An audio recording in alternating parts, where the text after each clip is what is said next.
Hi, everybody. Welcome to our 2023 Convention Speaker Interview Series. In this series, we will sit down and chat with some of the amazing speakers we have planned for this year's convention in September. Today, we are super excited to be joined by one of my good friends, Jairo Rodriguez. Jairo is a U.S. Air Force veteran. He is a leader in the central New Jersey real estate market and is highly active in all levels of the Realtor associations. He served as president of the North Central Jersey Association of Realtors in 2021, has been a director at the New Jersey Realtors since 2019. He is a 2021 graduate of the National Association of Realtors Leadership Academy and is currently serving as chair of the National Association of Realtors YPN Advisory Board. So he's done a lot. We're really proud of him and thankful to have him here today. So Jairo, thank you so much for joining us today. Are you ready to get grilled by your favorite Iowan? That's presumptuous, I know, but I don't think you know very many Iowans, so I think I'm safe. So ready to get into it? Ready, send it. Let's do it. Okay, so one thing I admire and most about you, Jairo, is your warrior spirit. You kind of came out fighting on day one. Can you just tell us a little bit about yourself, your history, and anything you want us to know? Oh, I love that you admire that, Krista. Thank you so much. You mentioned from day one, so I'm gonna try to put it in chronological order, right? So even before me, my parents actually had a baby. And it was a girl. She lived for 7 days and then passed away then. So my mom always had issues with pregnancies. When I came around, the doctor had mentioned to my parents, hey, there's only like a 1% chance of this baby living, number one. And then if he does live, are you guys prepared to, like, in essence, take care of someone that's going to be in a vegetable state for their entire life, right? Long story short, the doctor recommended, I think you guys should abort. They, thank God, didn't. But I did spend my first 3 months, of my life in an incubator, and I was born at 1 pound, 15 ounces back in the 80s. So, my pediatrician, short story, when I had my first child, I had gone to visit him just because we wanted to get a doctor that was known, right? And as soon as I walked in, mind you, this was like 30 something years later, he recognized me right away. Not only that, he still had a picture frame on his desk of me when I was a baby, and it says miracle baby on the bottom. So warrior spirit, I think that it's ingrained in me from the beginning, if you will. Yeah, absolutely. And I know that we've talked a little bit about it. I have a nephew that was also born super premature. And so that is something that, like, just kind of sets you on a path that you refuse to give up, you refuse to lose. And I know that I recognize that in you as well. So tell us a little bit more about how you are here today in the real estate industry and what how your journey's looked. Yeah, I mean, fast forward from that some point in my life. So from New Jersey, living in New Jersey, not only that, I live in Hudson County, which is literally, we're looking at the Hudson River, like it's right there. So if you think about 9/11, right? What happened? We all know about the tragedy that, not the towers went down, but from my dad's bedroom window, you were able to see the Twin Towers. So living through that, that kind of gave me and it impacted me greatly, right? And I kind of wanted to be able to serve or give back or do something, right? So that's when I joined the military. Going through that, having served in 5 combat tours, overseas, been through a lot with that. Ultimately, going through that very structured organization, if you will, right, made me realize, like, I want some type of freedom. Like, I'm used to just like, yes, sir, being voluntold to do everything, right?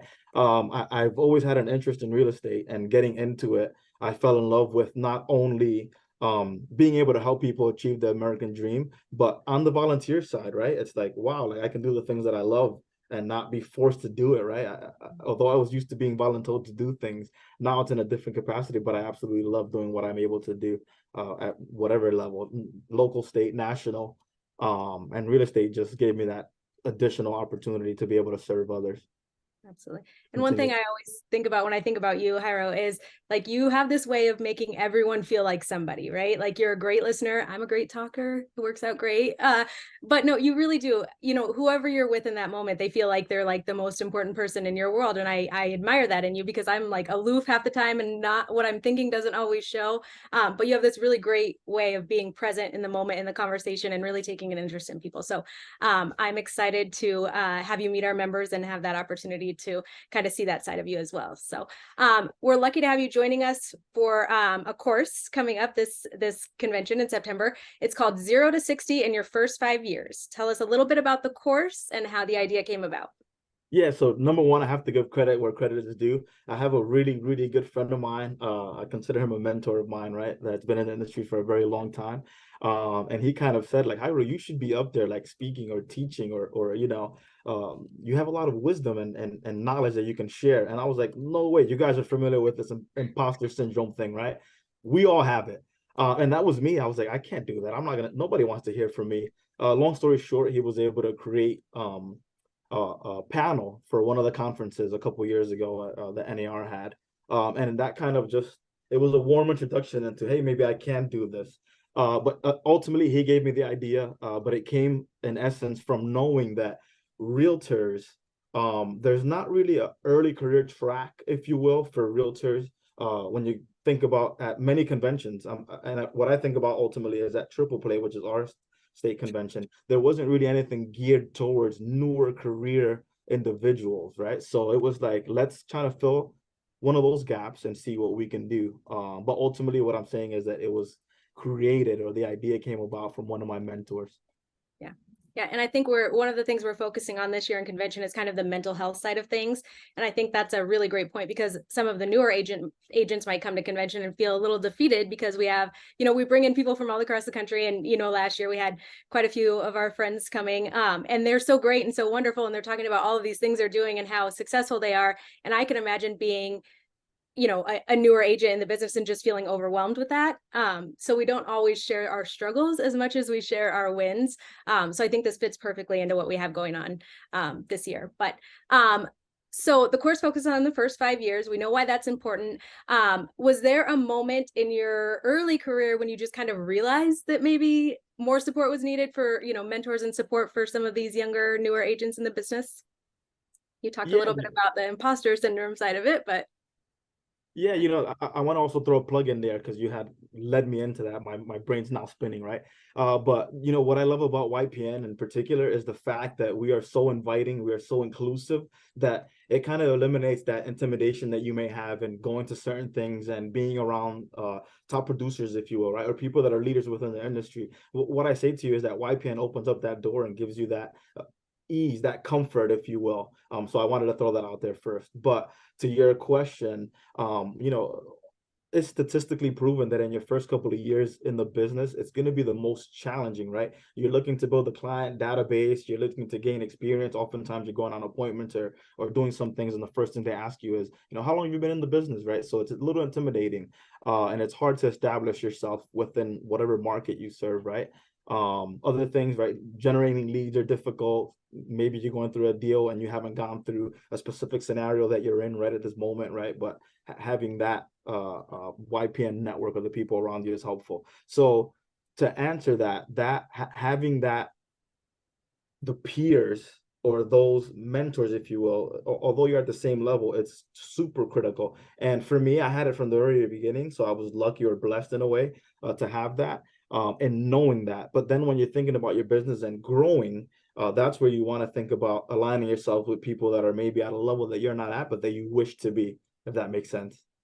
Yeah, absolutely. And I feel like we could sit here and have like an entire conversation about the YPN path into this. And it's truly, there's nothing like it. And whether it's YPN or any other, group or organization, I think it's really important to get involved in some of that, because I would not be where I am right now without having gone through the YPN track. And it's a joke, but it's not a joke. It's like, you start out in YPN, there's so much like positive energy and excitement, and you're like getting things done.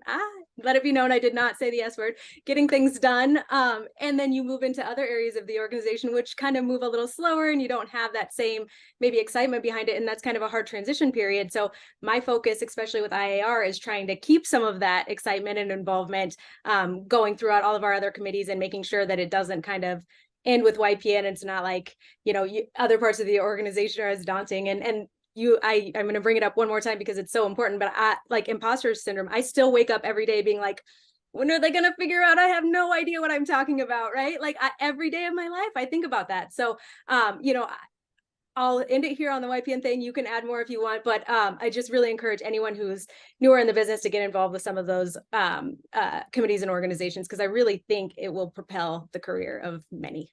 So anything to add to that? Yeah, I have to add on to that. I knew it. So yeah, what I think what is the stigma that's around YPN is that it's just for young people at age, but it's not. It's young in the business, right? Going back to what I said earlier, it kind of lowers that intimidation level that we all have. We all have it, believe me. And then the other thing that you mentioned, back to imposter syndrome, and I want to just touch on this because there was a point where actually when I was appointed vice chair YPN for the national level, I was like, oh my gosh, no way in the world this isn't for me.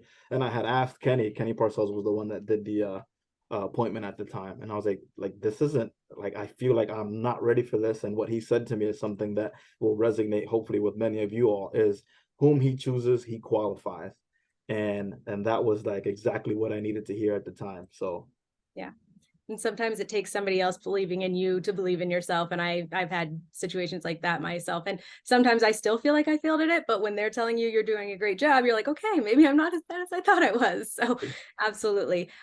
So we'll talk a little bit more about your course, obviously, coming up, but we're excited to have you here in the hidden gem capital city of Des Moines. Is there anything on your bucket list in Iowa that you hope to do while you're here? Do you know anything about Iowa? What do you think of when you think about Iowa?